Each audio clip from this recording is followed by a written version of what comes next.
చిటికం మీరా జీవితంలో వెలుగు నింపావయా, వ్యర్థముగా ఉన్న జీవితానికి అర్థం చూపావయా. బైబిల్ గ్రంథంలో నుంచి అపోస్తులైనటువంటి పౌలు గారు రోమిలకు రాయబడిన పత్రిక. అపోస్తులైనటువంటి పౌలు గారు రోమిలకు రాయబడిన పత్రిక 12వ అధ్యాయము 2వ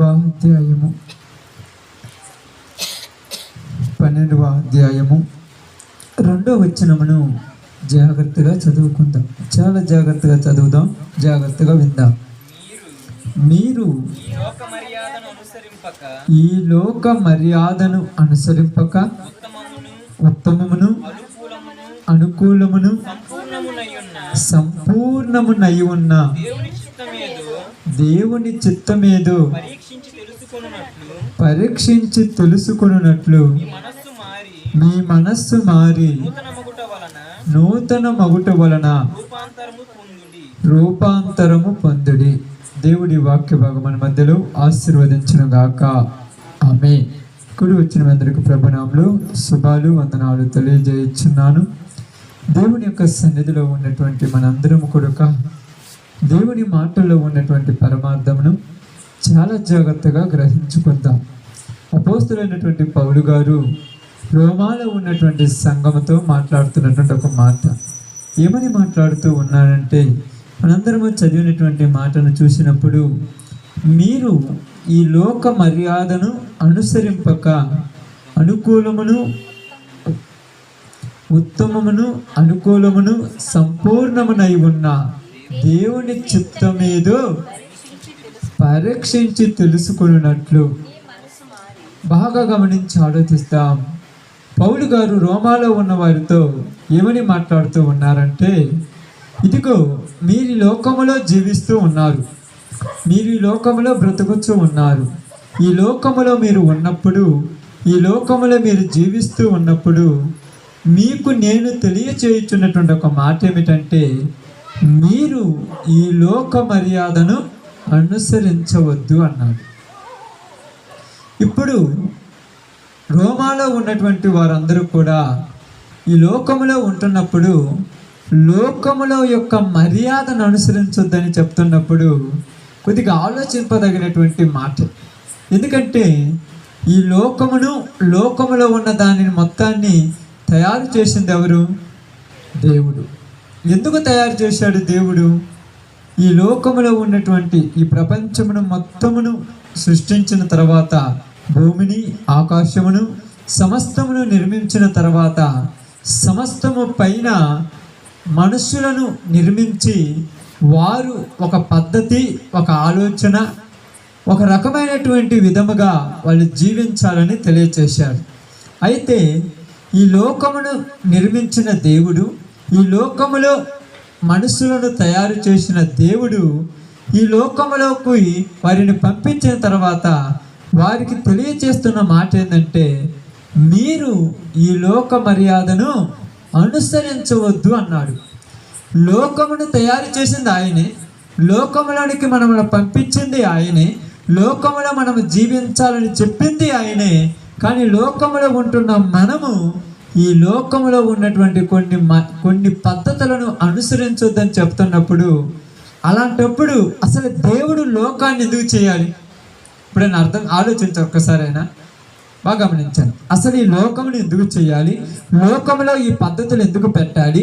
లోకంలో ఉన్నటువంటి యొక్క పరిస్థితులు ఎందుకు తీసుకురావాలి? ఇప్పుడు మేము ఇవన్నీ చేసినప్పుడు మరలా మనుషులకు వద్దని ఎందుకు చెప్పాలి అని ఆలోచించాలి ఒకసారి.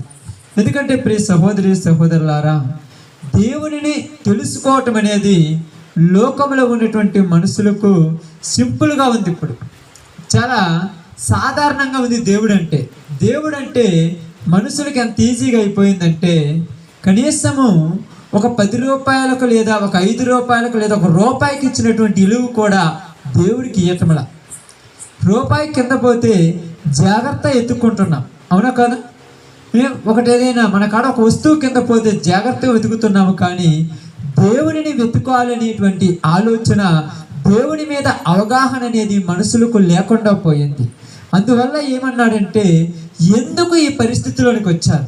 బాగా గమనించి ఆలోచిస్తే, పిల్లలు తల్లిదండ్రులను కన్న తర్వాత తల్లిదండ్రులు పిల్లలను పెంచి పెద్దవాళ్ళను చేస్తున్నప్పుడు పిల్లలు దారి తప్పిపోతే తల్లిదండ్రులు ఏమంటారంటే, మీరు నడిచే మార్గము మంచి మార్గము కాదు అని చెప్తారు. కాదని చెప్పటము తల్లిదండ్రులు పిల్లల మీద ఇబ్బంది పెట్టినట్ట. అమ్మా, ఇప్పుడు పిల్లలు ఉన్నారనుకోండి, పిల్లలు ఒక మార్గంలో నడుస్తున్నారు. వాళ్ళు నడుస్తున్నప్పుడు మీరు నడిచే మార్గం మంచిది కాదు, మీరు ఇలా ఉండొద్దు, మీరు బాగుండమని మీరు చెప్పినప్పుడు, అసలు మీరు మమ్మల్ని ఎందుకు కన్నారు, అసలు ఈ భూమి మీద ఎందుకు పుట్టించారు అని అడగటము సమాజమైన సహజం కాదో చెప్పండి? పిల్లల తల్లిదండ్రులను అడగొచ్చా, ఎందుకు మమ్మల్ని పుట్టించారు, ఎందుకు మమ్మల్ని పెంచారు, అసలు ఎందుకు మమ్మల్ని లోకంలోకి పంపించారు, అసలు మమ్మల్ని ఫస్ట్లోనే చంపేయచ్చు కదా, ఇప్పుడు మాకు ఈ ఇబ్బందులు ఎందుకని అని అడగటం అనేది కరెక్ట్ కాదా?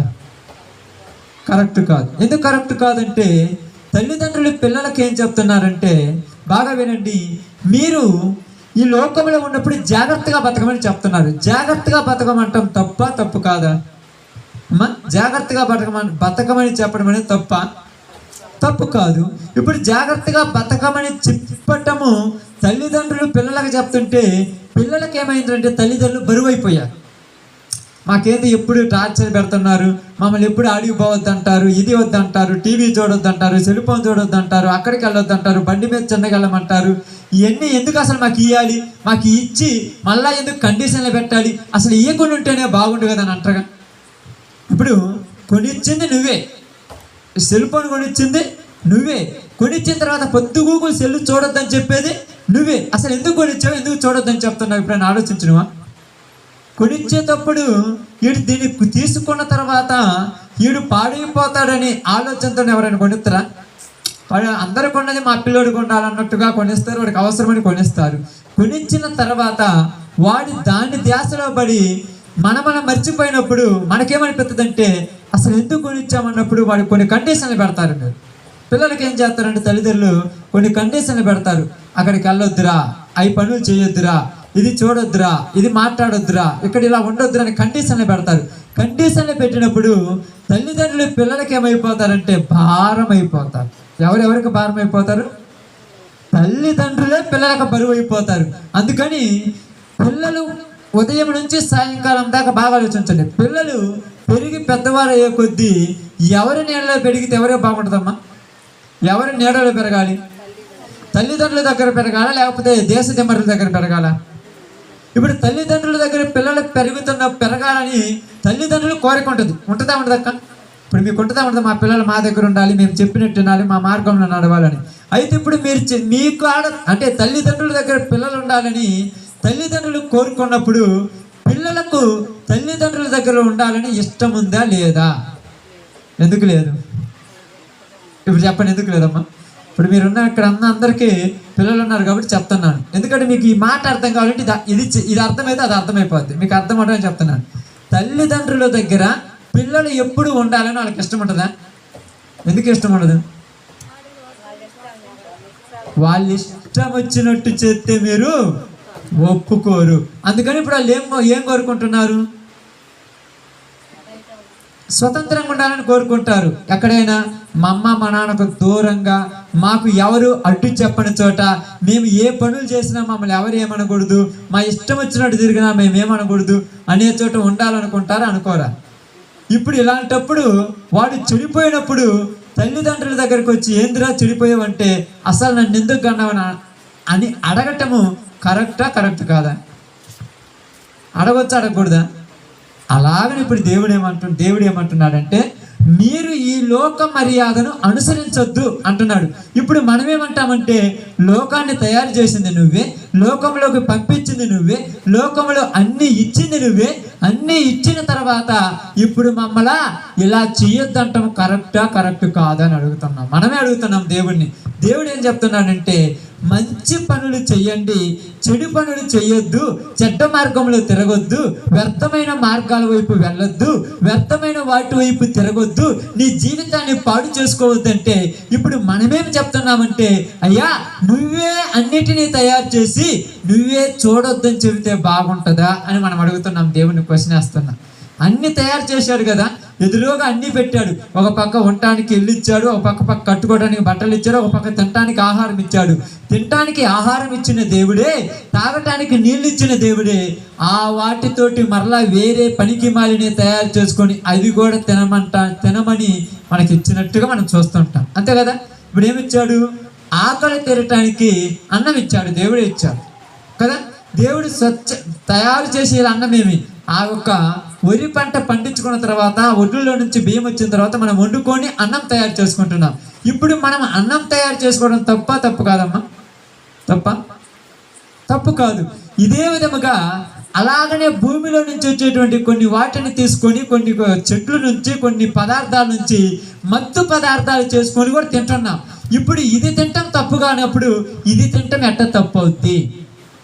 ఇప్పుడు లోకానికి క్వశ్చన్ వేస్తున్నారు. ఇది దేవుడే ఈ చెట్టును తయారు చేశాడు, దేవుడే ఈ గంజాయి చెట్టును మొలిపించాడు, దేవుడే ఇక్కడ ఉన్నటువంటి ఈ యొక్క బెల్లమ చెట్టును తయారు చేశాడు. ఈ బెల్లంలో నుంచి మేము ఇలాగ కొన్ని రోజులు కుళ్ళబెట్టుకొని మద్యపానం తాగటం తప్పని చెప్తున్నారు అని మీరు. అసలు దేవుడు అది పుట్టించకపోతే మేము తాగం కదా, దేవుడు ఇది వేయకపోతే అసలు మేము తినము కదా, దేవుడు ఇది పెట్టకపోతే అసలు మేము చెయ్యము కదా, ఈ లోకంలో ఇలాంటి పనులు లేకపోతే మేము ఏమి జరిగించడం కదా అని ఆలోచనలోనికి వచ్చారు ఇప్పుడు మనుషులు. బాగా గమనించండి, ఆలోచించండి. కొన్ని విషయాలు కొన్ని పద్ధతులను మనము గ్రహించుకున్నప్పుడు, కొన్ని విషయాలలో ఉన్నటువంటి పరిస్థితులు మనం ఆలోచించినప్పుడు ఇక్కడ మనకు ఒక విషయం అనేది అర్థమవుతూ ఉంది. ఏమర్థమవుతుందంటే, మీరు ఈ లోక మర్యాదను అనుసరింపక, ఏమంటున్నాడమ్మా? మీరు ఈ లోక మర్యాదను అనుసరించొద్దన్నాడు. ఈ లోకానికి ఏముంది? ఒక మర్యాద ఉంది. ఈ లోకానికి ఏముంది? ఒక పద్ధతి ఉంది. ఈ లోకానికి ఏముంది? ఒక రకమైనటువంటి పరిస్థితి లోకానికి ఉంది. ఈ లోక మర్యాదను మనుషులైనటువంటి మీరేం చేయొద్దంటున్నాడు? అనుసరించక అన్నాడు. ఎందుకు అనుసరించొద్దని చెప్పాడు చెప్పండి?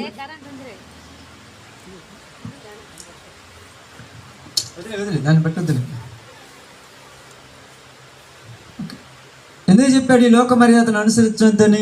బాగా గమనించి ఆలోచించినప్పుడు కొన్ని విషయాలు మనం చూసినప్పుడు ఇక్కడ మీకు అర్థమవుతుంది.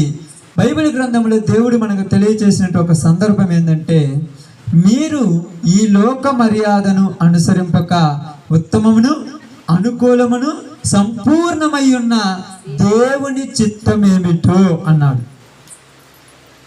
చాలా చక్కగా మనం బైబిల్ గ్రంథంలోనికి వెళ్ళినప్పుడు, బైబిల్ గ్రంథంలో చాలా చక్కగా ఆలోచించినప్పుడు కొన్ని విషయాలు మనకి ఏమర్థమవుతున్నాయి అంటే, దేవుడు కొన్ని పద్ధతులు మనకు నేర్పియాలని చూస్తున్నాడు. దేవుడు కొన్ని పరిస్థితులు మనకు తెలియచెప్పాలని చూస్తున్నాడు. ఆ విషయాలు మీరు ఆలోచించినప్పుడు ఆ చిన్న లేట పెట్టు, ఆ విషయాలు మనం ఒకసారి ఆలోచించినప్పుడు ఎలా ఉంటుందో మనం ఇప్పుడు ఒకసారి గమనిద్దాం. ఎందుకంటే ప్రియ సహోదరి సహోదరులారా, ఈ లోకంలో మనం నివాసం చేస్తున్నప్పుడు, ఈ లోకం యొక్క పరిస్థితులను కొన్నిసార్లు మనం చూస్తున్నప్పుడు కొన్ని ఆలోచనలు మనలోనికి వచ్చి మనకు దేవుని గురించే ప్రశ్నలు వేసుకునేటువంటి పరిస్థితుల్లోకి వెళ్ళిపోయాం. దేవుడి గురించే మనకు డౌట్ వచ్చేటువంటి పరిస్థితుల్లోకి వెళ్ళిపోయాం. ఈరోజు సర్వలోకానికి వెళ్ళి సర్వ మానవాళికి దేవుని గురించి తెలియజేస్తున్నప్పుడు, మనుషులందరూ కూడా మంచి మార్గంలో నడుస్తున్నప్పుడు, ఎవరైనా వెళ్ళి వాళ్ళకు మంచి మార్గంలో నడవమని చెప్పినప్పుడు, ఇప్పుడు మాకు అవసరమా, ఇప్పుడు మాకేం చెప్పాల్సిన అవసరం ఏముంది, ఇప్పుడు మాకు తెలియదని అందరూ కూడా క్వశ్చన్లు వేస్తున్నప్పుడు ఎందుకు చెప్పాలి? అసలు దేవుడు పుట్టించినప్పుడు నరులను ఎలా పుట్టించాడని చెప్పాను మీకు. మంచి వాళ్ళగానే పుట్టించాడు, ఎవరిని చెడ్డవాళ్ళగా పుట్టించలా. నరులను యథార్థ పరులుగా పుట్టించను. అయితే మనుషులు ఏం చేశారంట? వారు లోకం యొక్క ఆశల వైపు తిరిగిపోయి, లోకంలో ఉన్నటువంటి ఆశల వైపు వారు మనసులు మార్చుకొని పాపములు చేయటానికి అలవాటు పడిపోయారు. అందుకని ఇక్కడ బాగా గమనించి ఆలోచించినప్పుడు మీకు ఎందుకు చెప్తున్నాను చూడండి. బైబిల్ గ్రంథంలో నుంచి ప్రకటన గ్రంథము 12వ అధ్యాయం ఒకసారి చదువుతాం. ప్రకటన గ్రంథము 12వ అధ్యాయం జాగ్రత్తగా చూద్దాం. కొంత సమయం జాగ్రత్తగా వినండి. ప్రకటన గ్రంథము 12వ అధ్యాయం 9వ వచనాన్ని ఒకసారి చూడండి. కాగా సర్వలోకమును మోసపుచ్చుచు సర్వలోకమును మోసపుచ్చుచు అపవాది అనియు సాతాను అనియు పేరుగల ఆది సర్పమైన ఆ మహాఘట సర్పము పడద్రోయబడెను. చాలు. ఇక్కడ సర్వలోకాన్ని ఏమి చెయ్యటానికి సాతానుగాడు పడద్రోయబడ్డాడంట? మోసపుచ్చటానికి. ఎవరిని మోసపుచ్చటానికి?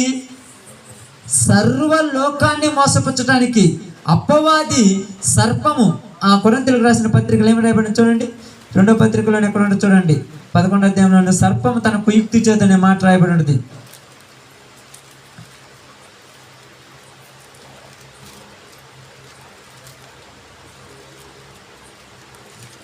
కనబడితే చూడండి, లేకపోతే లేదు. ఏమో రాయబడుతుంది, సర్పం తన కుయుక్తి చేత అవ్వను మోసం చేసినట్లు అనేటువంటి మాట చూడండి. 11:3 చదవండి అమ్మా. కొరింథీయులకు రాసినటువంటి 2వ పత్రిక 11వ అధ్యాయం 3వ వచనం. సర్పము తన కుయుక్తి చేత. సర్పానికి ఏముంది? కుయుక్తి. ఇక్కడ సర్పం అంటే ఎవరు? ఇక్కడ సర్పం అంటే ఏంటిది? పడద్రోయబడినటువంటి ఆది ఘట సర్పమైనటువంటి ఆ సాతాను భూమి మీదకి పడిపోయిన తర్వాత ఏం చేసిందంట? కుయుక్తి. యుక్తి వేరు, కుయుక్తి వేరు. కుయుక్తి చేత ఎవరిని మోసం చేసింది? అవ్వను. ఆది కాలములోనే అవ్వను మోసం చేసినట్టుగా ప్రస్తుత కాలంలో భూలోకములో ఉన్నటువంటి సర్వలోకంలో ఉన్నటువంటి మనుషులందరిని ఏం చేస్తుంది? మోసం చేస్తుంది. ఎలాగ మోసం చేస్తుందంటే ఇదంతా శాశ్వతమని మనకు తెలియచేస్తుంది. ఏమని తెలియచేస్తుందమ్మా? ఇదంతా శాశ్వతము. ఎలాగంటే కొరింథీయులకు రాసినటువంటి మొదటి పత్రిక 1వ అధ్యాయము 21వ వచనంలో చాలా చక్కగా రాయబడింది. చాలా జాగ్రత్తగా చూద్దాం ఆ మాట. కొరింథీయులకు రాసిన మొదటి పత్రిక 1వ అధ్యాయము 21వ వచనం జాగ్రత్తగా చదవండి. దేవుని జ్ఞానానుసారముగా లోకము తన జ్ఞానము చేత దేవునిని ఎరుగకుండినందున.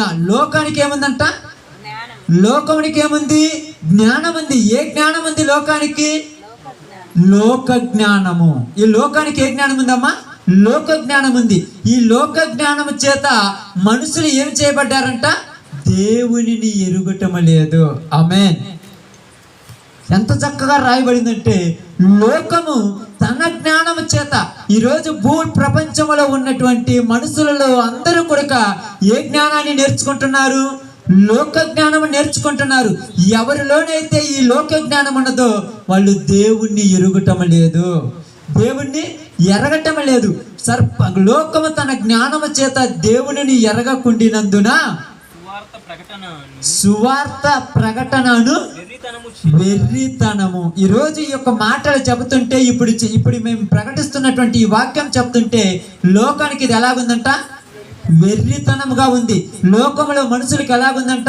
వెర్రితనముగా ఉంది. వాళ్ళు ఏమని ఆలోచిస్తున్నారంటే ఏ పని బాట లేకుండా ఎందుకురా వీళ్ళకి పని, ఏమీ లేకుండా ఎందుకురా ఇలా చెప్తున్నారు, ఇలా చెప్పటం వల్ల ఏమైనా ప్రయోజనం ఉందా, ఇలా చెప్పటం వల్ల ఏమైనా అవసరం ఉందని వాళ్ళు దేవుని జ్ఞానమును ఎరుగటం లేదు.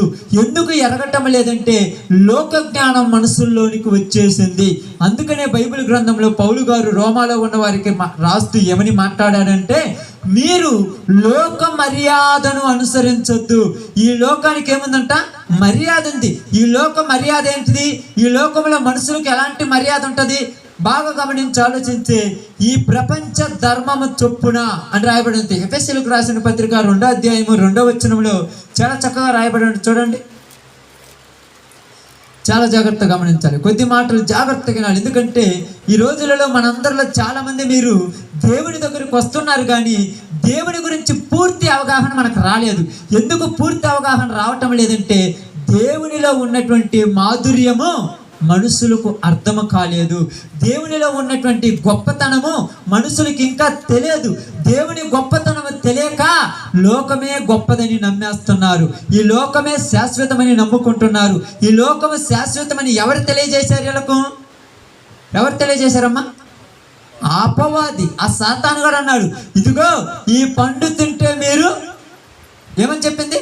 ఈ పండు తింటే మీరు సావనే సావరు అని చెప్పింది. ఏం చెప్పింది? ఆది కాలంలో సర్పము తన కుయుక్తి చేత అవ్వను మోసం చేసింది. ఎలాగ మోసం చేసిందంటే, ఈ పండు తినమున నిశ్చయముగా మేము చచ్చిపోతామంటని దేవుడు మాకు చెప్పాడంటే, అది వచ్చి ఏం చెప్పిందంటే, ఈ పండు తింటే మీరు సావనే సావరు. ఈరోజు మనుషులందరికీ మోసాలు చెబితే నమ్ముతారు, కానీ నిజాలు చెబితే ఎవరు నమ్మరు. ఫ్రీ అని చెప్పండి, ఎవరైనా కుప్పలు వెళ్ళిపోతారు ఫ్రీ అని చెప్తే, అంతే కదమ్మా. ఇప్పుడు ఉదాహరణకు 10 రూపాయలకి 20 సబ్బులు ఇస్తున్నారంటే వెళ్ళిపోతాం లేదా? 10 రూపాయలకి 20 సబ్బులు వస్తున్నాయి, అమ్మ ఒక సంవత్సరం అంతా పోతా ఇబ్బంది లేదని తక్కువ ఖర్చులో ఎక్కువ లాభం వస్తుంటే వెళ్ళిపోతాం. తర్వాత మోసపోయిన తర్వాత అర్థమవుద్ది, మేము మోసపోయాం. ఇంతకుముందు కాలంలో మీకు తెలుసో తెలియదు, ఎవరో కాదు కానీ మన క్రైస్తవులోనే చాలా మంది ఈ దైవ సేవకులని పాస్టర్లని ఎవరో వాళ్ళు వచ్చి ఏం చెప్పారంటే, మీరు 10,000 కడితే మీకు ₹1,00,000 వస్తాయి, 1,000 రూపాయలు కడితే 10,000 వస్తాయి, మీరు ఒక్కసారి కడితే 4 సార్లు డబ్బులు ఇస్తారనగానే ఎగేసుకొని పోయి కట్టారు అందరూ. చాలా మంది కట్టేశారు. తర్వాత వాళ్ళందరూ కూడా అది మోసం చేసి వెళ్ళిపోయిన తర్వాత అప్పుడు అందరూ ఏమనుకున్నారంట, మేము మోసపోయాం అంటే పోయే వాళ్లకు మోసపోతామని ఎందుకు తెలియదంటే, మోసపోకుండా ముందేం చూపెట్టింది? అది ఆశ. ఆమేన్. ముందేం చూపెట్టుద్ది? ఆశ. ఈరోజు మనిషికి ఆశ చూపెట్టి ఎక్కడికైనా వెళ్ళిపోతున్నాడు పరుగులు తీసుకుంటూ. అక్కడికి పోతే నీకు లక్షలు వస్తాయంటే పరుగు మీద పోతున్నాడు వాడు. మోసపోయిన తర్వాత ఉట్టి చోతలతో ఇంటికి వచ్చినప్పుడు ఏందనగానే మోసపోయాను. ఎన్నిసార్లు మోసపోతున్నా మనుషులు? 1 2 సార్లు. జీవితాంతం మోసపోయినా వాళ్ళు ఇంకా ఆలోచించటం లేదు.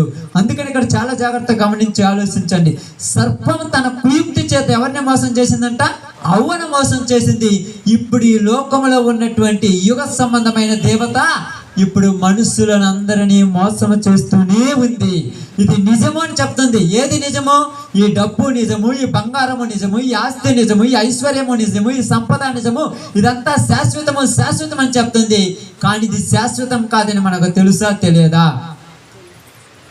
అమ్మా, మీకు అందరికీ తెలుసా తెలియదు? ఈ శరీరం శాశ్వతమే నాకు కాదని తెలుసా తెలియదా? తెలిసినా కూడా దీనికోసమే ప్రయాసపడుతున్నాము, కానీ వేరే దాని గురించి ఆలోచించేటువంటి అవగాహన ఎవరికైనా ఉందా? ఎవరు ఆలోచించలేరు. ఏమంటారంటే, ఈ బ్రతికిన 3 రోజులే శుభ్రంగా బతకాలంటాం. బతికేది కూడా కొన్ని రోజులని తెలుసు, కొన్ని రోజులే ఏదో రకంగా బతకాలని తెలుసు, కానీ కొన్ని రోజులు బతికే దానికోసం శాశ్వత కాలం ఉన్న దాన్ని పోగొట్టుకునేటట్టు చేస్తుంది. అందుకని ఇక్కడ చూడండి, బైబిల్ గ్రంథంలో ఎఫెసీయులకు రాసిన పత్రిక 2వ అధ్యాయము 2వ వచనం చాలా జాగ్రత్తగా చదువుకుందాం. మీరు వాటిని చేయుచు వాయుమండల సంబంధమైన అధిపతిని అవిధేయులైన వారిని ఇప్పుడు ప్రేరేపించు శక్తికి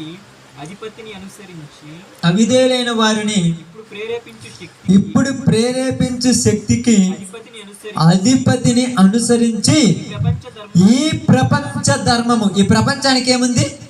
ఒక ధర్మం ఉంది. ఈ ప్రపంచానికి ధర్మం ఏంది చెప్పండి? ఈ ప్రపంచం ధర్మం ఏంది? ఈ ప్రపంచ ధర్మం ఉంది తెలుసు. ఈ ప్రపంచానికి ఏం ధర్మం ఉంది? ఈ ప్రపంచ ధర్మం ఏంటి చెప్పండి, మీకు తెలిస్తే, ఎవరికైనా ఒక అవగాహన ఉంటే.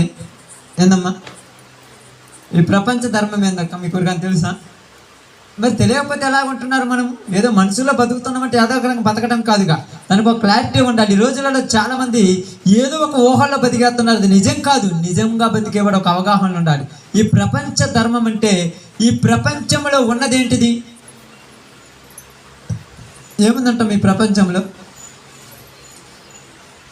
యోహాను రాసినటువంటి మొదటి పత్రిక 2వ అధ్యాయము 15 నుంచి జాగ్రత్తగా చదవండి. యోహాను రాసిన మొదటి పత్రిక 2వ అధ్యాయం 15 నుంచి. ఈ లోకమునైనను లోకములో ఉన్న వాటినైనను ప్రేమింపకుడి. ఎవడైనను లోకమును ప్రేమించిన ఎడల తండ్రి ప్రేమ వాణిలో ఉండదు. బాగా గమనించండి. ఎవడైనా లోకమును ప్రేమిస్తే దేవుని ప్రేమ వాడిలో ఉండదు, తండ్రి ప్రేమ వాడిలో ఉండదు. బాగా గమనించి ఆలోచించండి. ఇప్పుడు మీకు అందరికి అర్థం కొట్టడానికి చెప్తాను. ఒక కుమారునిలో వేరే ప్రేమ వచ్చిందనుకో, బాగానండి, ఒక తల్లిదండ్రులకు పిల్లలు ఉన్నారనుకోండి, ఆ కుమారుడిలో వేరే ప్రేమ వస్తే ఏ ప్రేమ ఉండదు? తల్లి ప్రేమ తండ్రిని ప్రేమించే స్వభావం ఉంటుందా? ఏంటి ఈ మధ్య అసలు మాకు ఫోన్లే చేయట్లేదు, అసలు మమ్మల్ని పట్టించుకోవట్లేదు, అసలు మాతో మాట్లాడట్లేదంటే పొద్దుగూకులు ఏం మాట్లాడాడు మీతో అంటారు. అంటే పొద్దుగూకులు ఏం మాట్లాడాడంటే ఇంకేం ఎవరితో మాట్లాడతారు పొద్దుగూకులు? మరి అమ్మా చెప్పండి. ఇప్పుడు తల్లిదండ్రులు పిల్లలతో ఏం ఆలోచిస్తారంటే ఉదయం మొదలుకొని సాయంకాలం దాకా కష్టపడేది ఎవరి కోసము? వాళ్ళ కోసమే కదా. ఇప్పుడు మీ చెయ్యి పట్టుకొని వదలమంటే వదులుతురా? అసలు వదలరు. ఏమంటారు తెలుసా? మీ దగ్గరే ఉంటారు పొద్దుగోకులు, మీతోనే మాట్లాడి, మీరే ఆడించాలి, మీరే పాడించాలి, మీరే లాడించాలి, మీరే వాళ్ళ ప్రపంచం. వాళ్ళకి ఏమి వేరేదేమో తెలుసమ్మా? ఏమీ తెలియదు. ఎప్పుడు ఇప్పుడు స్టేపన్ ఉన్నాడు అనుకోండి, వెంకటేశ్వర కూతురు అమ్మాయి అనుకోండి, వాళ్ళ వయసు వచ్చినప్పుడు ఊరి ప్రపంచం వాళ్ళకి. ఇప్పుడు మీరు పొమ్మంటే పోతారు, నెట్టితే బయటికి పోయి కొద్దిగా ఆడుకోమంటే అసలు పోతారా? పోరు. ఎందుకంటే ఇప్పుడు నీ ప్రేమ వాళ్ళకు, వాళ్ళ ప్రేమ నీకు తెలుసు. ఇంకెవరి ప్రేమ తెలియదు వాళ్ళకు. కొద్దిగా పెద్దోళ్ళైనాక ఎవరి ప్రేమ వస్తుంది? వేరే ప్రేమ వస్తుంది. అది ఏ ప్రేమైనా కానీ. అప్పుడు ఆ లోక ప్రేమ వచ్చినప్పుడు 10 నిమిషాలు కూర్చొని నీ కుమారుడితో నువ్వు మాట్లాడదాం ఇట్రాయా కూర్చుంది అంటే తలకాయ నొప్పి అయిపోతాను వాడికి. ఏమైపోతాం? ప్రశాంతంగా కూర్చొని ఎప్పుడైనా మాట్లాడినమా? వాళ్ళ గురించి పక్కన పెట్టండి, మనం ఉన్నాం కదా, ఆ వయసు దాటి వచ్చినాము కదా.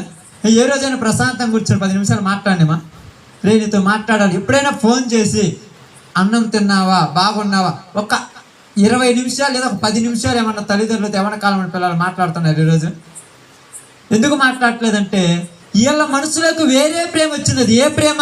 భార్య ప్రేమ కావచ్చు, భర్త ప్రేమ కావచ్చు, లేకపోతే లోకంలో ఉన్న దరిద్రమైన ప్రేమ కావచ్చు, డబ్బు ప్రేమ కావచ్చు, లేకపోతే స్నేహితుల ప్రేమ కావచ్చు.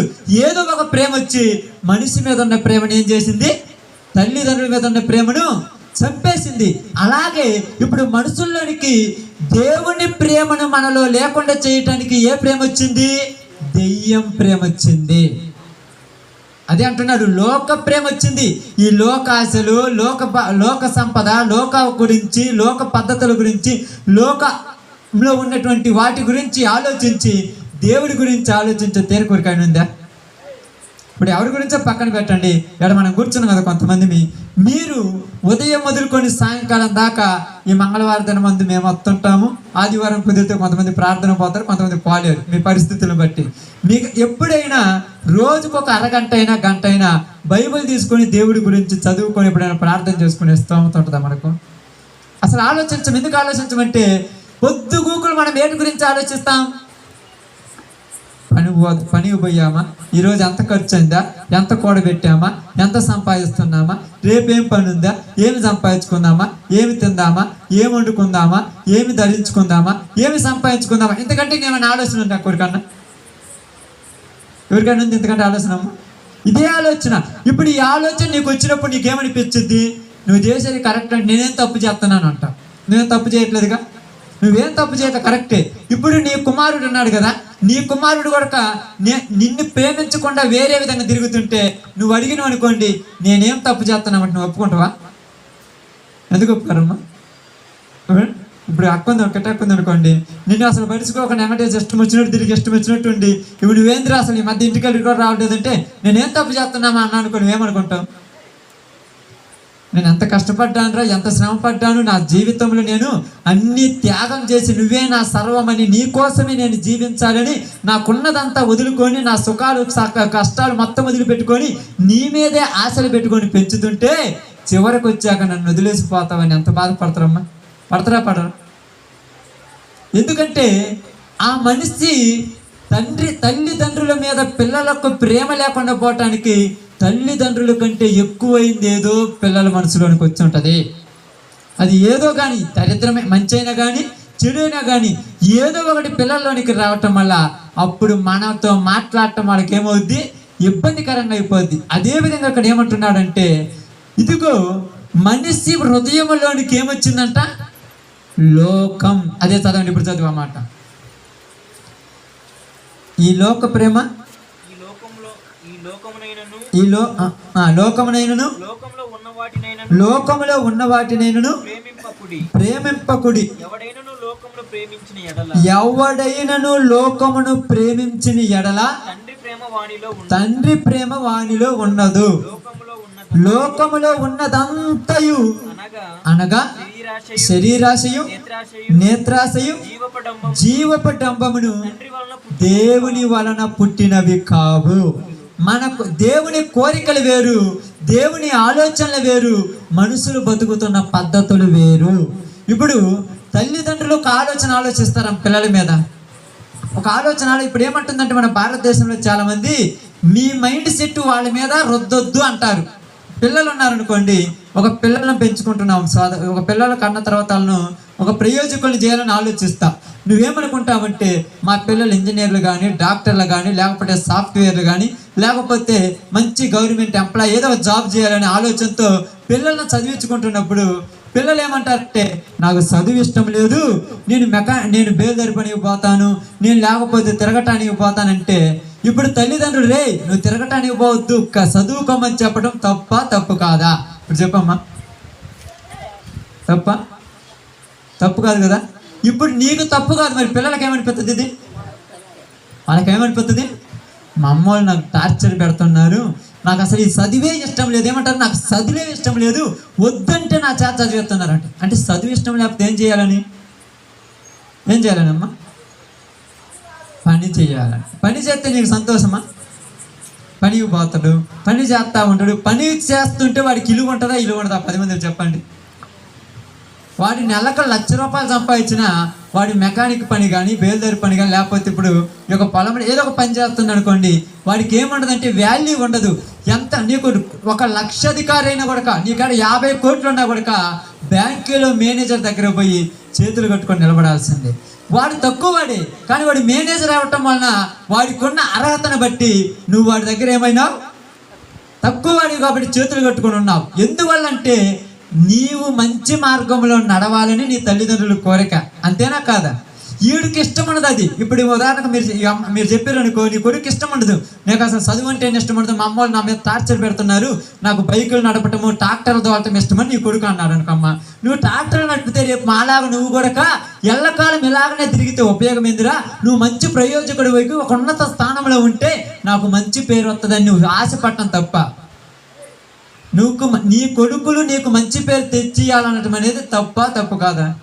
తప్పు కాదు. ఇప్పుడు వాళ్ళకేమనిపించిందమ్మా? అది తప్పు. అలాగనే దేవుడు కూడా మనల్ని ఏమనుకున్నాడంటే మీ వల్ల నాకు మంచి పేరు రావాలి, మీరు లోకమునైనను లోకములో ఉన్న వాటినైనను ఆశించొద్దు, లోకంలో ఉన్న కోరికలు మీలోనికి వద్దు, మీరు మంచిగా బతికి మంచిగా జీవించి నాకు నచ్చినట్టుగా ఉండమంటే ఇప్పుడు మనుషులు ఏమంటున్నారంటే మాకు నచ్చినట్టు బతకడం కూడా తప్పేనా? నీకు నచ్చినట్టు బతకటం నీకు తప్పు కాదంటే ఈరోజు నీ కడుపుని పుట్టిన బిడ్డలు వాళ్ళు ఇష్టం వచ్చినట్టు బతికితే నువ్వు తప్పుగా ఫీల్ కావద్దు.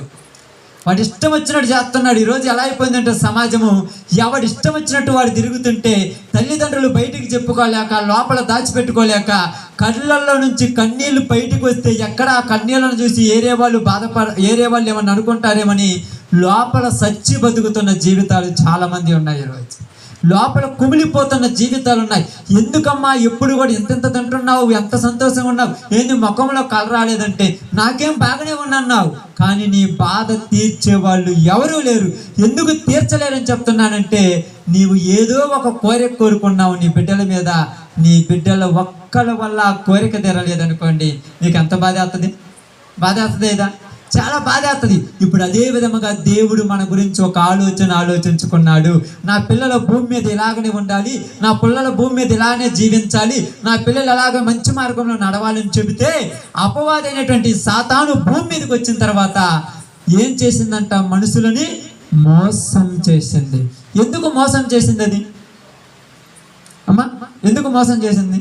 దానికి ఏం పని మోసం చేయాల్సిన అవసరం ఏమో చెప్పండి మీరు. నేను ముగించే ముందు చెప్తున్నాను, ఒక మాట ముగించే ముందు జాగ్రత్త చదువుకుందాం. ఎందుకు మోసం చేసిందో చెప్పండి. మోసం చేయాల్సిన అవసరం ఏమమ్మా? అమ్మే ఎలాగంటే మీకు అర్థం అవటానికి చెప్తాను, ఎందుకంటే ప్రతిదీ మీకు అర్థం అవటానికి మన కుటుంబంలో గురించే చెప్తున్నాను. ఉదాహరణకు నీ పిల్లవాడు మంచి పొజిషన్లో బాగా చదువుకుంటూ బాగున్నాడు అనుకోండి, ఎవరికి నచ్చదు?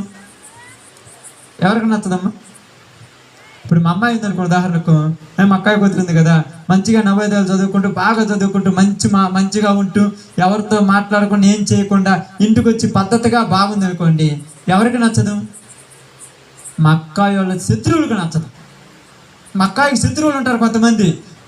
వీళ్ళు పిల్లలు బాగున్నారు, మంచి పొజిషన్లోకి వస్తున్నారని నచ్చక వీళ్ళని ఏమని లేక ఎవరి మీద పగ తీర్చుకుంటారు?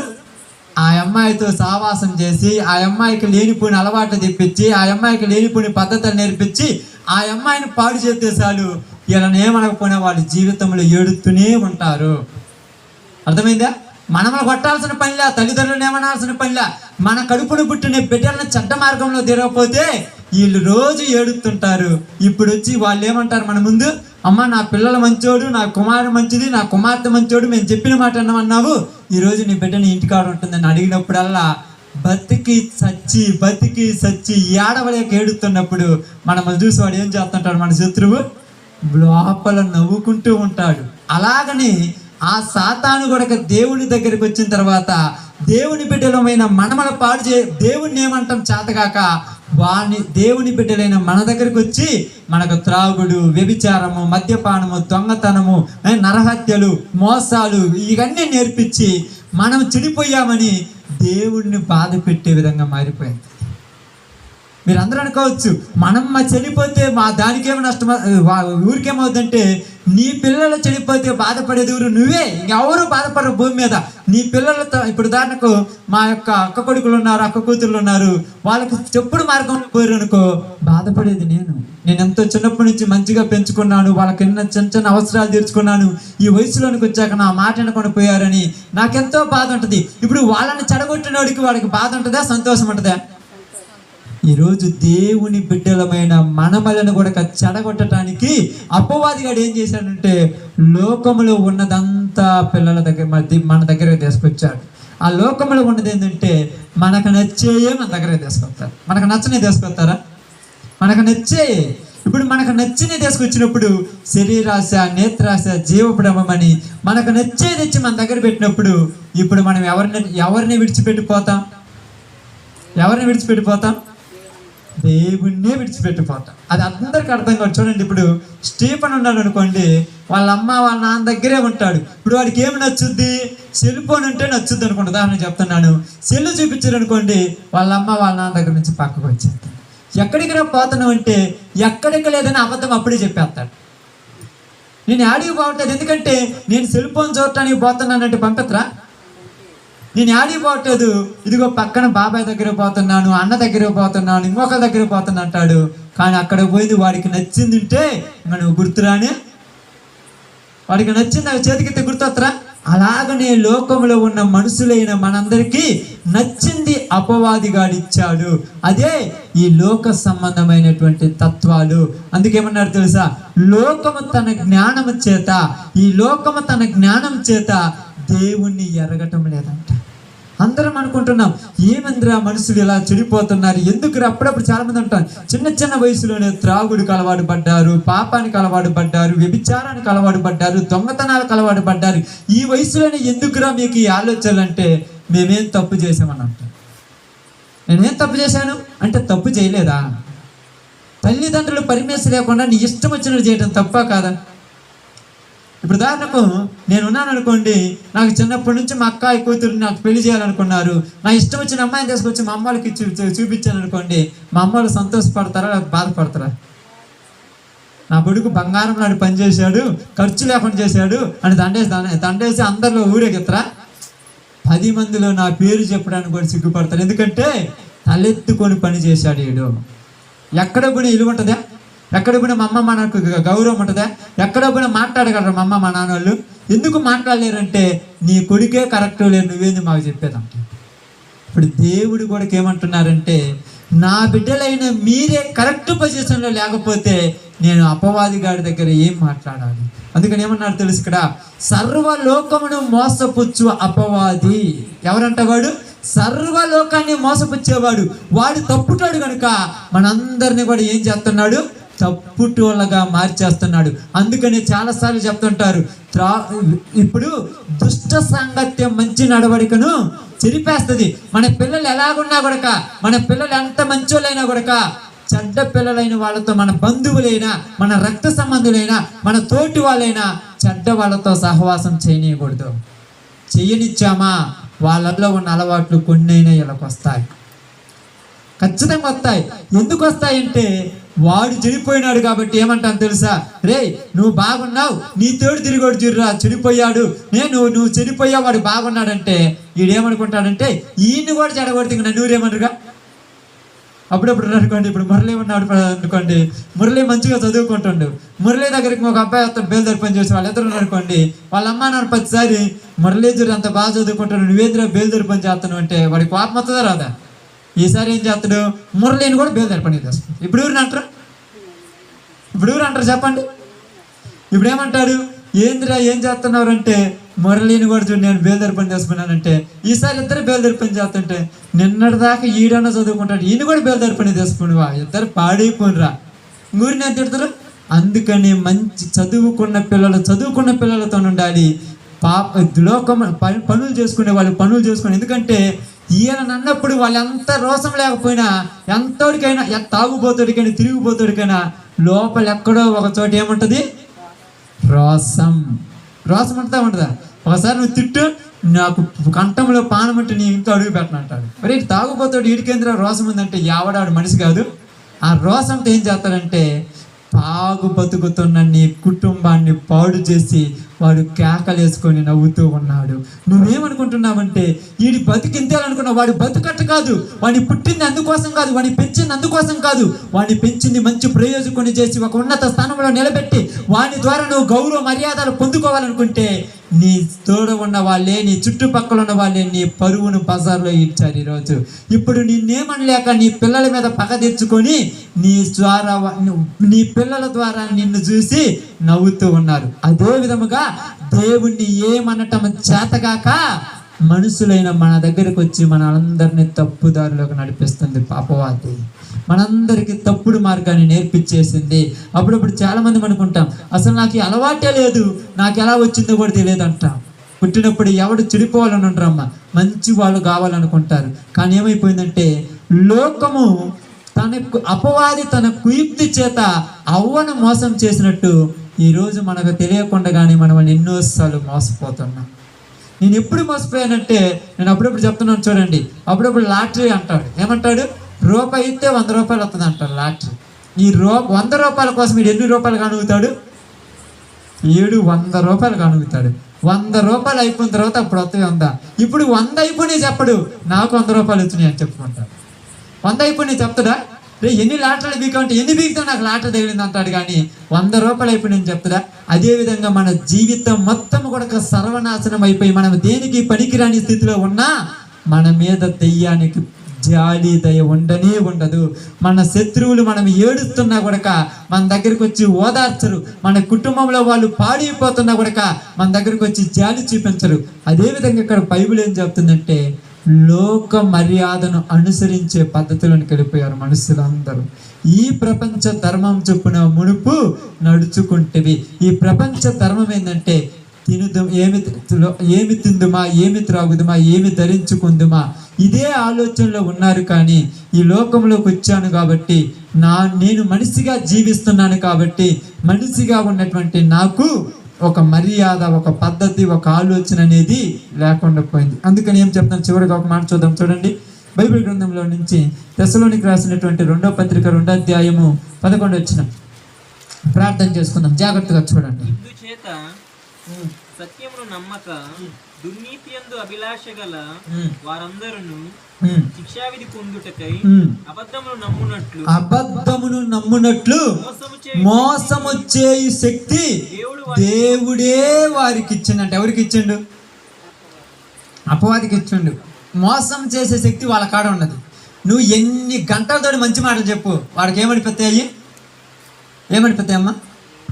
బోర్ అనిపిస్తుంది. అంతేనా ప్రసాద్?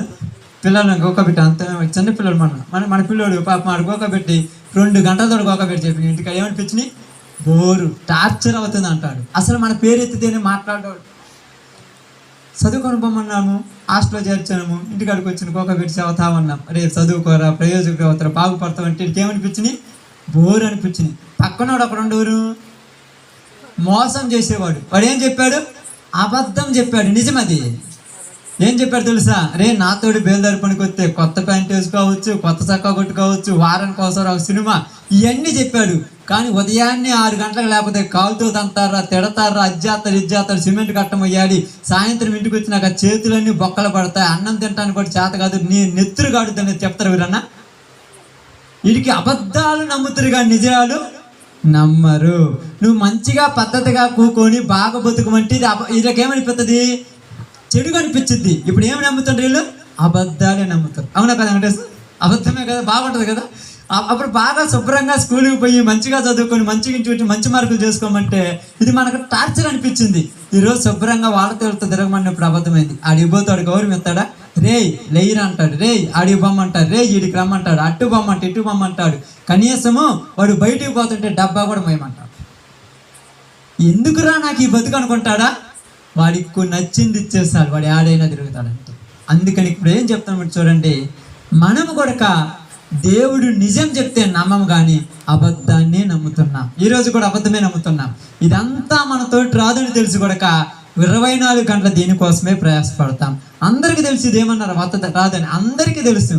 కానీ దీనికోసమే ప్రయాసపడుతున్నాం. ఎందుకంటే మనం ఏమంటాం తెలుసా? ఇది లేకపోతే గౌరవం ఉండదు అనుకుంటాం. మనిషికి ఆస్తి, ఐశ్వర్యం, సంపద కోట్లున్నా కూడా క్యారెక్టర్ లేకపోతే వాడికి ఎక్కడ గౌరవం ఉండదు తెలుసా?